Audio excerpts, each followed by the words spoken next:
Grand Theft Auto 6 is not just a game. It is a parody of modern day America. And if you think about it, it's not just about the crime that you get to play within the games. It is about it feeling all too familiar. When that first trailer dropped, it shattered records. It broke the internet. Not because it teased some fantasy world, but because it felt too familiar. And for years, Grand Theft Auto has made billions. Yes, billions with a big B, by letting players cause as much crime, havoc, and chaos in a world that is just like ours. Now with Grand Theft Auto 6 coming out, Rockstar is pushing that realism to the edge. Whether that is viral clips, surveillance drones, gang culture, it's all baked into the DNA of the game. And somehow, people love it. The violence, the satire, the crime. And the real question is, why is everyone obsessed about playing a game that is about being a criminal, that feels like the world we live in? Here's the thing, Grand Theft Auto is not just about crime, it's about context. The way that each game is created is to tackle a different version of the absurdity of the American life. Whether that is corruption, politicians, consumerism, fake news, influence culture, police brutality, corporate greed, you name it, Rockstar has mocked it. The radio stations, they pump out conspiracy theories, they trash celebrity gossip. The billboards, they sell products that sound one step removed from ones that we have in this everyday life. Every single NPC is a nut job, or ranting about politicians, or doing what your average person does every day.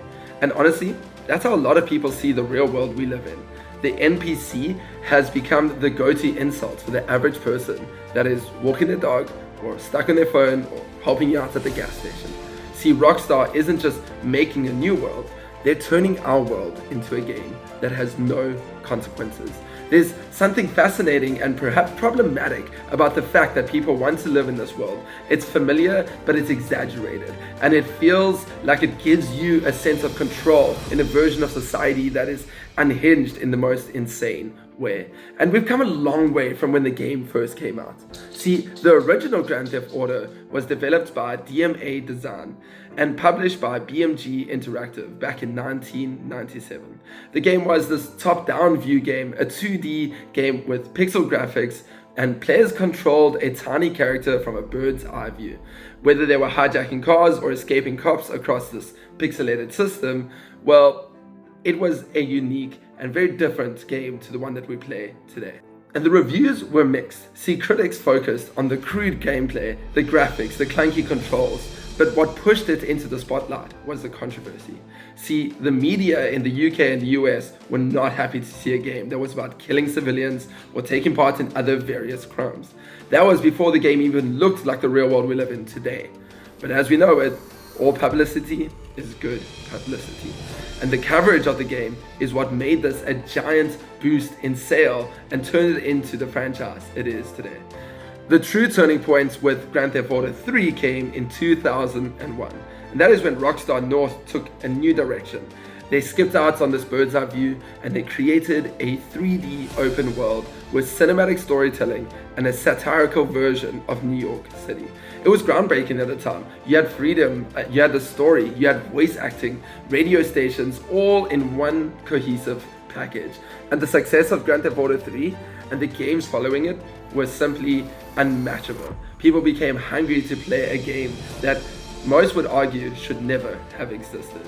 The Grand Theft Auto franchise sold 44.83 million PlayStation 2 games, by far the most successful franchise for PlayStation. And by the time San Andreas came out, well, Rockstar had figured it out. Realism was what kept the players hooked. And it wasn't just about the violence, it was that feeling that you were inside a functioning, reactive world. In San Andreas, they made it that you could hit the gym, you could get fat, you could eat fast food, you could learn martial arts, or even customize your car. The world didn't just look big, it felt alive. Then came GTA 4, which pushed realism to a new physical world. It came with a darker storyline, and there was emotionally grounded main characters. The Grand Theft Auto 5 division, that came with wildlife. It came with a working stock market, switching between 3 fully developed protagonists in real time. And NPCs, they had daily routines. The detail was insane. Everything from radio stations to the in-game internet, it mirrored our world. And at that point, Grand Theft Auto was no longer just a game. It was a parallel version of the reality that we live in, tuned for chaos. Rockstar had essentially found this golden niche. They were the first to do something like this, and it worked beyond anything they could ever comprehend. The games that followed their ideas, they tried to adapt it. Game studios saw this opportunity, and they thought, hey, what if we take that same blueprint and apply it to a different version? And that's how Sleeping Dogs came up, Saints Row, Just Cause, all games that try to copy the exact same style of gameplay that Rockstar had created. Even Rockstar tried to take the idea and said, hey, what if we put this into the early 1900s? And look, all these games became a success of some sort, but nothing compared to the Grand Theft Auto franchise. According to Polygon's Chris Plant, people enjoy Grand Theft Auto because it's the closest we've come to a real place, to do things we thought we would never do. And after 10 years, Rockstar has finally released the game, the most anticipated game of all time, Grand Theft Auto 6. And it looks scarily close to what we are living in right now. And that's because Rockstar isn't inventing a new America. They're just replaying the proper one that we live in 4K. Here's the thing. People have been waiting for Grand Theft Auto 6 for a long time. It's become a meme on the internet, and no one knew what it would be about, but we've been waiting since 2013. But we knew when Rockstar finally released that new game, there would be no disappointments. And so when that first trailer came out, people analyzed every single pixel. It broke the internet.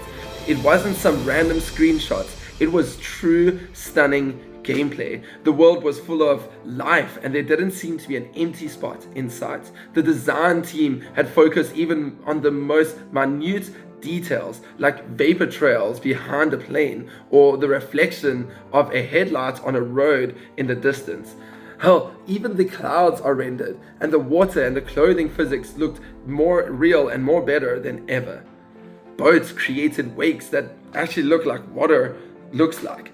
And characters, well, their clothes would increase as they moved. And even the accessories they had all improved. And thanks to this improved dimension, there appeared to be less flat textures on a character, but more like what we see today. And when Trailer 2 came out, well, it just broke further records. And now, well, Grand Theft Auto is in pre-release, and it has already amassed over $3 billion in sales.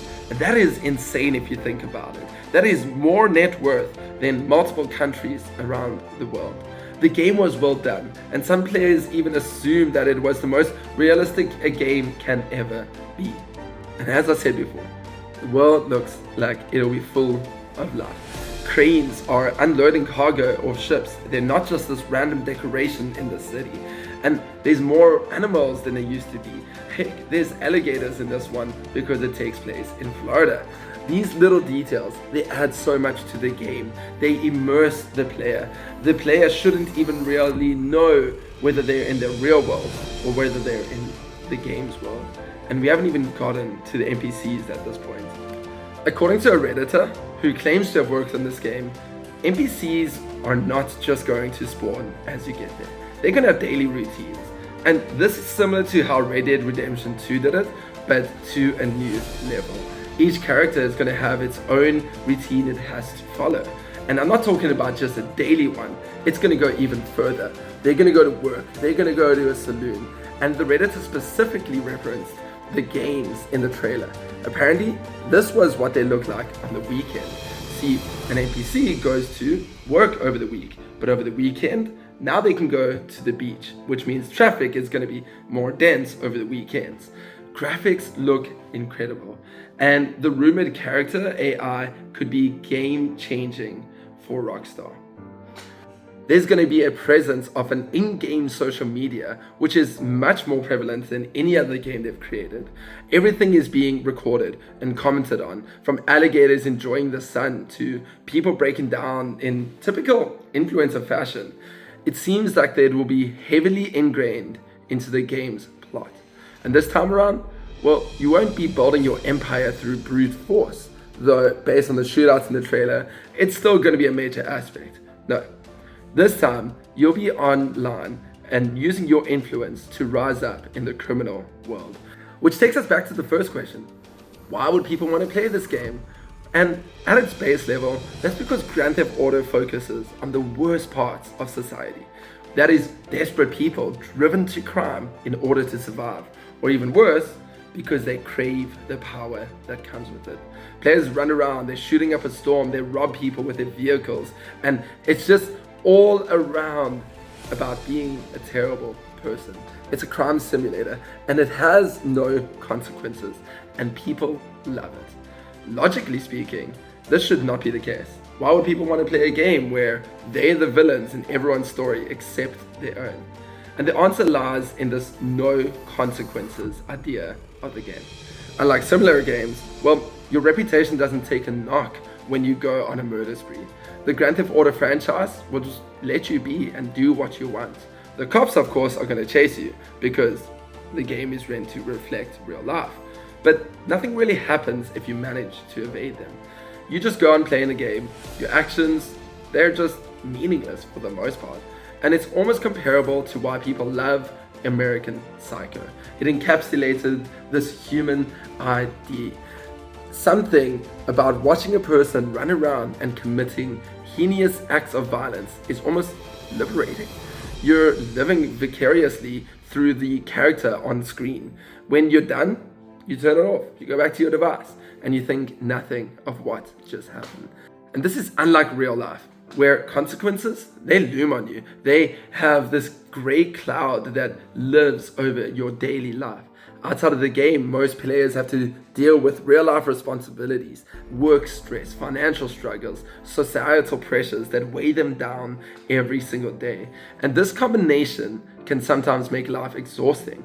And all you want to do is escape from reality. That's what GTA is. For people, it is an escape, a platform where they can just exist. They don't have to play the game because they are violent people. It just means letting off that frustration, playing out the impulses that might hit them during the day. How many times have you silently road raged while stuck in heavy traffic? Or felt envious of somebody else's car? Or gotten this sudden urge to run into a grocery store, grab an item, and bolt out? You can do all of those things in Grand Theft Auto, and no one gets hurt.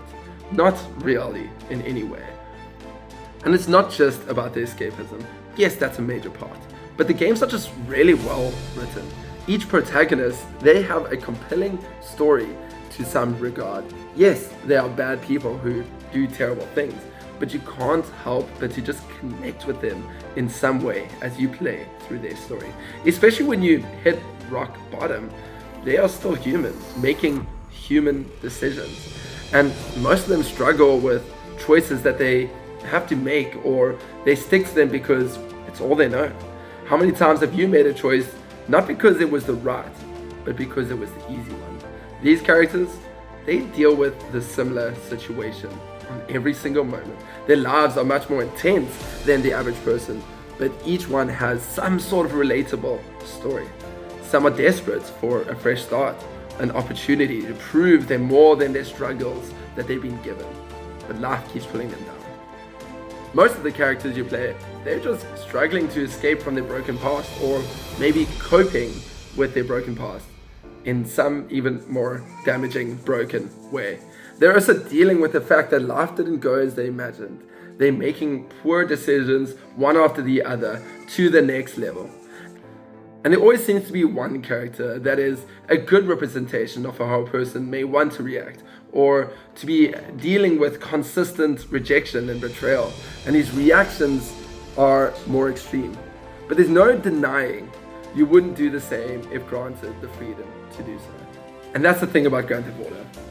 It's not just about glorifying crime. They're just giving you the opportunity to control how you want to play. And you get to bend the version of reality that already feels broken. In a world where you're constantly watched or judged or limited, Grand Theft Auto lets you flip that switch around. You're not waiting in traffic, you're the one that's causing it. You're not the one following the rules, you're rewriting it.